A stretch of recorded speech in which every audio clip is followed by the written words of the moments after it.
Hi, this is Donna Merrill, and I am so excited today because I am interviewing Germany Kent, who wrote a fabulous book, You Are What You Tweet, and it's just amazing. I read it, I savored every page. It's fantastic. There's so much to it. So, Germany, um, I want to know what gave you the inspiration to write this because this is such a powerful, inspirational book. Thank you, Donna. Thank you so much for having me. It was just a joy to write. I'm so very proud of this book. More than any other book I've written, this one really has a special place in my heart, and I truly hope that readers like yourself walk away with the feeling that they've gotten some valuable nuggets that can help them. My inspiration for writing the book really boiled down to just me being sick and tired of seeing the cyberbullying and the negativity on social media. And I decided that I couldn't sit back and just be silent any longer. It was time to make a stand. And that's where You Are What You Tweet came from.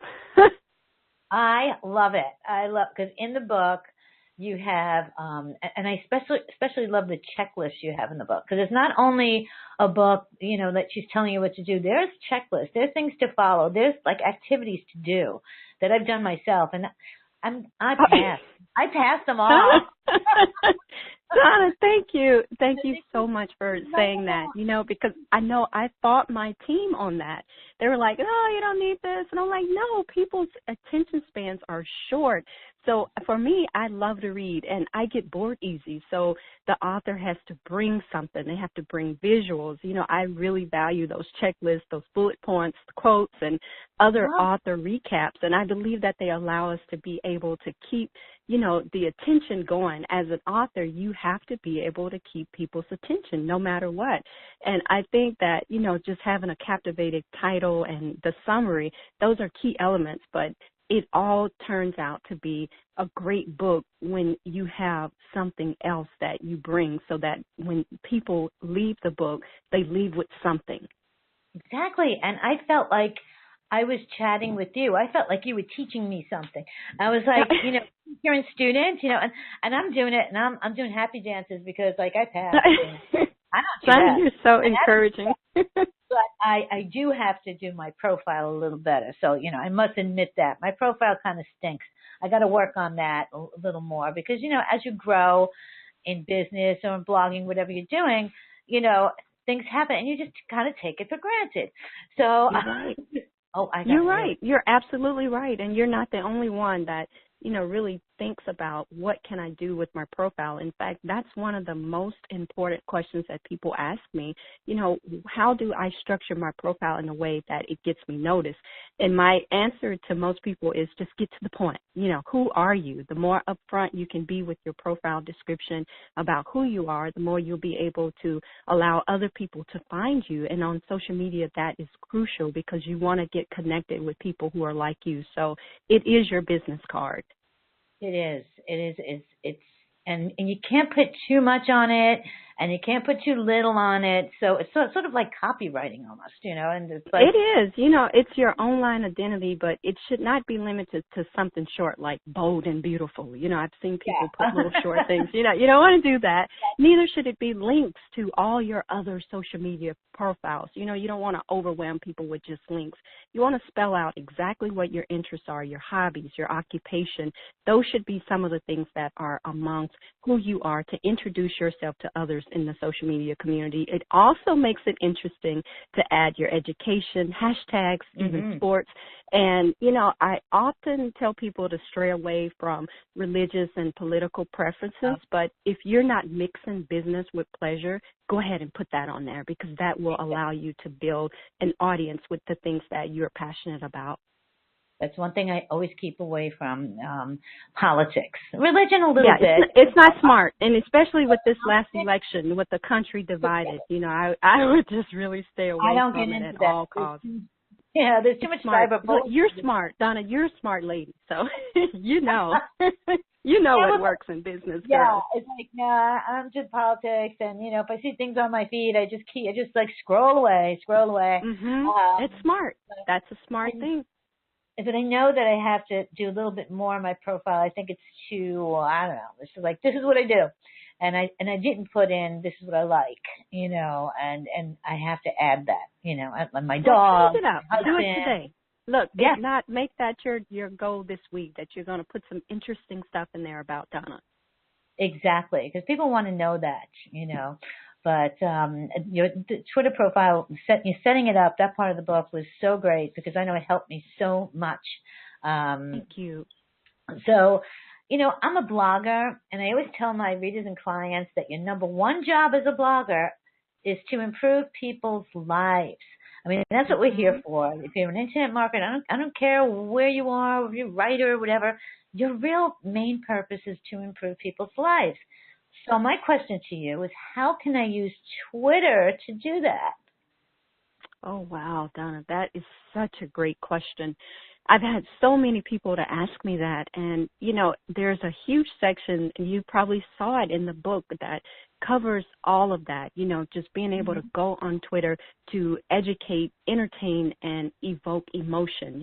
Those are the reasons why I go on there, and that's what I really share and try to convey with other people, to tweet about things that can uplift and provide resources for your followers. Your top priority is to make them feel welcome so that they want to stay connected with you and in the future become willing to engage with the content that you post.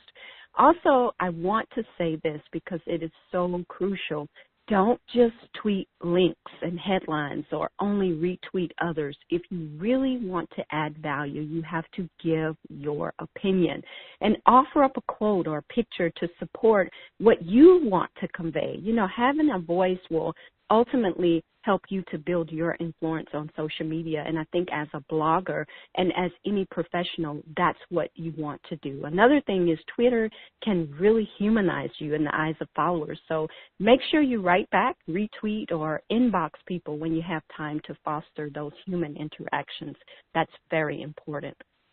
Yeah, because I'm kind of, I used to have a love-hate with Twitter, but I don't know, the past several months I've been really getting into it. And because I have a big mouth, so I talk a lot, I write a lot. you bring a lot to the table, so that's okay for you to be a talker. I think that goes a long way, that you bring something to the space, and that's what's important. You're giving your opinion. Yeah, and I have to scrunch it all in 140 characters, but I've been using a lot of images and things to just humanize things, instead of just business. But cheers. Look, yeah,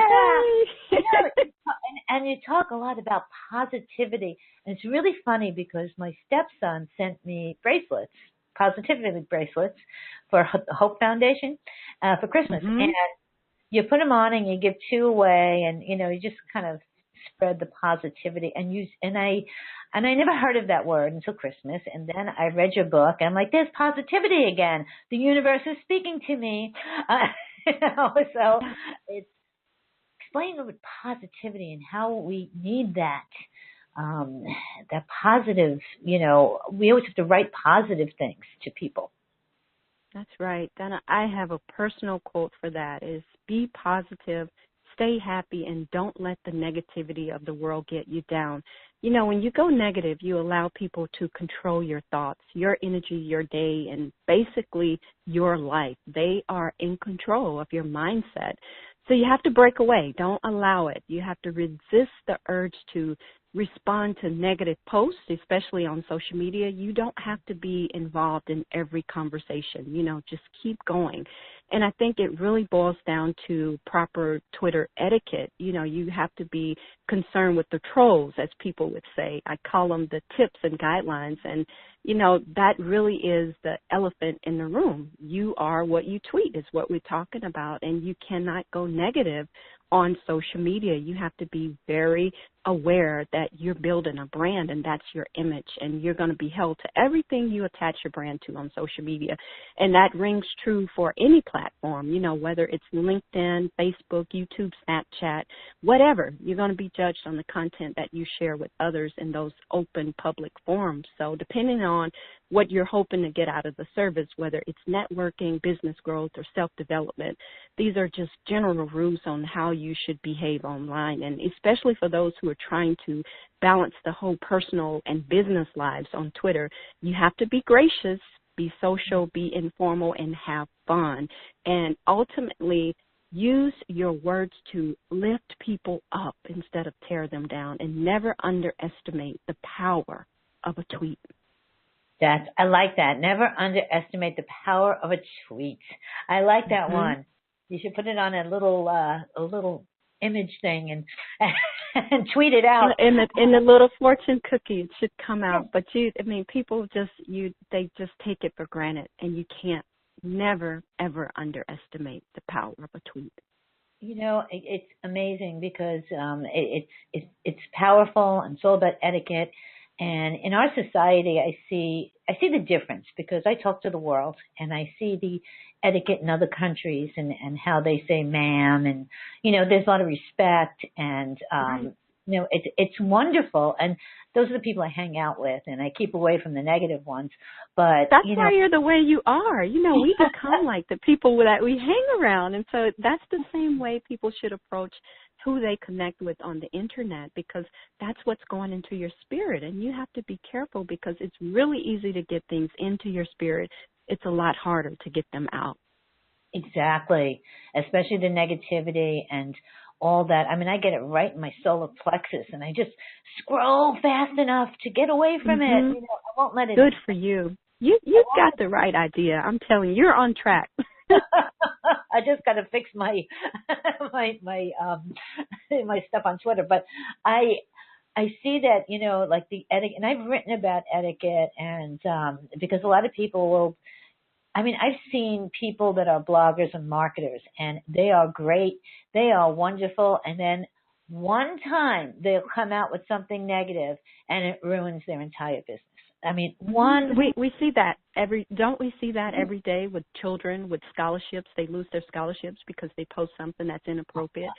People lose their jobs because they may post a inappropriate comment about Michelle Obama or something. People lose. I've just seen so many recent things in the news where people have lost because of something they post on social media.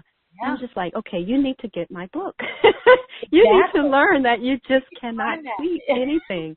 You can't just put anything out on the internet and believe that you will not be held accountable for what you say. It won't happen. People are watching. You should only tweet messages that you would be happy to see retweeted, and things that you would be happy to see tweeted again, by your grandmother. Just be proud of the messages that you put out there, because the world is watching. Not just your family members, not just your colleagues, not just people in your circle, but everybody has access to the things you post on the internet. It's so true. And, if I'm in a bad mood, or if I'm depressed, or any kind of feeling I have, I don't even open my computer, because I know that, I'm not going to say anything. That's right. That's right. People, hands off the keyboard if you feel, because you have your days when you're down or whatever, or things happen in life. And and that's a part of life, right? It's a part of life. And, when we get those days, we just have to, go into ourselves, do what we have to do, pray, meditate, whatever it is, run to your therapist. But whatever it is. That's right. Just keep your hands off the keyboard and don't answer your phone, and just shut everything off. That's right. Yeah. I mean, I couldn't agree with you more. That is so true, and you should definitely just go neutral. I always tell people, if you can't go positive, just go neutral for a while until you get back up, because, people are really watching what you're posting, and they should be able to get a fairly good sense of who you are after reading through your timeline. And if you're having a bad day or a bad week and you're just posting things, oh, I'm bored, oh, life is terrible, and, it's raining in LA today, they're going to think that you're a gloomy person, that you just really don't have any type of positive things going in your life. And so they're not going to want to get connected with you. You know, you have to keep in mind that the Twitter post can be read by anyone. So it is a public perception of who you are. So you should ask yourself, you know, what are my posts saying about me? Are you inviting or are you offensive? You know, do you have a good sense of humor? Are you adding new and interesting content? Things like that. You don't want somebody saying, okay, this person's a drag, delete, you know, no, not going to follow them. No. I always feel like, you know, never start it with I, you know, because like whatever, you know, and because you in your book you say learn to, you know, Twitter needs to help us to learn to give and learn to hope, and I think that's a powerful message because that's what we really need to put out there, you know, and I feel like the more we put that out there, the better, you know, it's a circle, it comes back, and it is, you know, wonderful. It's that you couldn't have said it any better. It really is it's a boomerang. And I feel as though we should be adding value. You know, I can't stress that enough. Whatever you tweet should add value. Whatever you post online should add value. Once you begin to add value, you're giving your followers something to look forward to, and newfound hope, which in itself will motivate and inspire them. You know, tweeting can help you to understand yourself better and ultimately give you a sense of peace. And it's a platform that, when used properly, it will allow you to harness its power to create a happier, healthier life. And at the end of the day, Donna, we all live in this world together, and to practice bringing peace onto social media is a huge step into bringing peace into our world. And, you know, people don't realize, you know, how powerful they can be, because there's so much negativity, and our country's divided, and everybody's yelling and screaming, all the politics, blah, blah, blah. And if we just keep persisting and putting out peaceful messages and love and caring about other people, someone has a problem, make it fix, jump in. I think that energy could really, I know that energy will spread, because we need to do it. I couldn't agree more. Yeah. I could not agree more. You know, we have a responsibility to do that as a human being, I feel. That's right. But this book is amazing. You're absolutely right. This book is so amazing. Thank you, Donna. I'm going to have this in my blog post, and I'll send you a copy. But you are what you tweet. Guys, get the book. It's amazing. Even if you are a positive person and you're upbeat and you don't make any mistakes, get the book, because it will enhance what you'll learn. You will learn, you know, all of that. And you'll see your shortcomings, and you'll get aha moments, and it just makes you feel good. So I thank you so much, Germany, for being here. Thank you, Donna. Thank you so much for having me. And I know my readers are going to love this, and my clients are going to love this. And I'm not an affiliate, guys. I'm doing this to help you. Thank you so much, Donna. You're amazing. Thank you so much. Thank you, thank you, thank you. You can stay on the line. I'm gonna stop the recording. Okay.